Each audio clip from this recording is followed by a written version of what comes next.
Only since 1907 have we known much that was worth knowing about wondrous Angkor. In that year, Siam ceded Cambodia in southeastern Asia to the French, who soon began to dig out from the depths of its impenetrable jungle the vast bones of a forgotten city.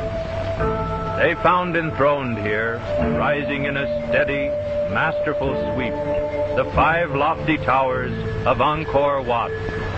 Amid such terrifying desolation and amazing mystery as no mortal eye had beheld for hundreds of years. Now the region is gradually being repopulated. Cambodians, believed to be directly descended from the vanished Khmers who built Angkor, frequently come here from neighboring villages for their games and religious dances. Here on the causeway in front of Angkor Wat, we witness what is called a Cambodian wrestling match. But from the antics of the contestants, it might as well be a boxing bout, a game of rugby, a musical comedy, or all 3 combined. Anyway, let's wait a moment and try to guess just what they are striving to do.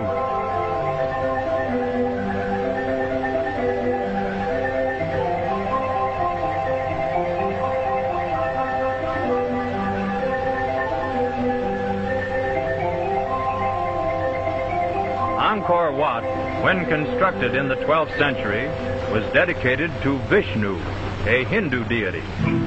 But about the time it was abandoned, Buddhism gained the upper hand. Consequently, Cambodian Buddhist priests have established a colony within the temple area and now hold occasional religious festivals here. Angkor Wat reminds me of the tale of the mystery ship found deserted on a calm sea, with all sails set, a fire burning in the galley, and a table laid for luncheon. Not a soul was aboard, nor was there a hint of what had happened. That is Angkor Wat. It is no ruin. In its beauty and state of preservation, it is unrivaled. The roofs still turn the rails. The walls are as solid as when Khmer masons fitted them, without binder or cement. The carvings on the galleries are intact, though the mighty artist, the Michelangelo of the Orient, who conceived the plans and watched the creation of this wondrous fane, is unknown. A mile north of the Wat is a gateway to Angkor Thom, once a city of 1 million inhabitants. In its center is the Bayon, a Hindu temple, the best designed, the most original, and to me, the most impressive of Angkor's 600 monuments that have been, or are being, lifted from the jungle. Descriptions and pictures can convey only a very faint notion of Angkor's bewildering greatness and marvelous beauty. Bas-reliefs cover the vast walls of the Bayon's gallery, depicting Cambodian life in the 10th century. These are Khmer soldiers. Each of the Bayon's 51 stone towers represents the head of Siva, a prominent Hindu deity, and each has 4 elaborately carved faces of varied expressions. They smile grimly under their big, flat noses, maintaining an expression of ironical good nature that neither the slow labor of the forest nor the heavy dissolving rains of at least 6 centuries have availed to destroy. On this elephant terrace, the former kings of Angkor once slept in a tower of gold. This information is embodied in the manuscript of a Chinese envoy who resided at Angkor late in the 13th century. He described the sovereign, possibly this same leper king, as living in a palace approached over a bridge, the stone balustrades of which represent the giant bodies of 7-headed cobras called Nagas. According to the manuscript, all men and women, including the king, wore topknots. But in the bas-reliefs, the Khmer soldiers had short hair, as do all Cambodians today. And they were armed with bows and arrows, exactly like these. Only the king, so the story goes, could dress in flowery garments. About his neck he wore 3 pounds of large pearls, and on his wrists, ankles, and fingers were precious cat's eyes. Like this lad, he went barefooted, and the soles of his feet and the palms of his hands were dyed a deep crimson. When he appeared in public, he stood upright on an elephant and bore aloft a sword of gold.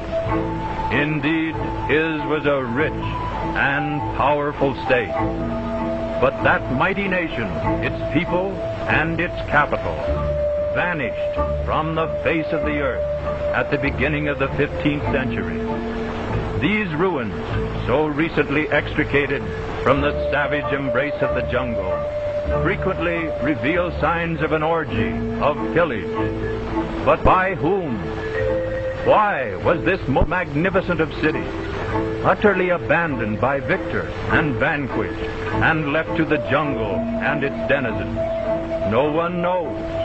All that we do know is that the jungle did swallow it up, and that the Khmer kingdom became as forgotten as if it had never existed. Amazing, impossible, and preposterous as this seems, yet these mighty ruins are here, silent, indisputable testimony of a sumptuousness and a glory that must have been the wonder of that world, even as they are of ours today.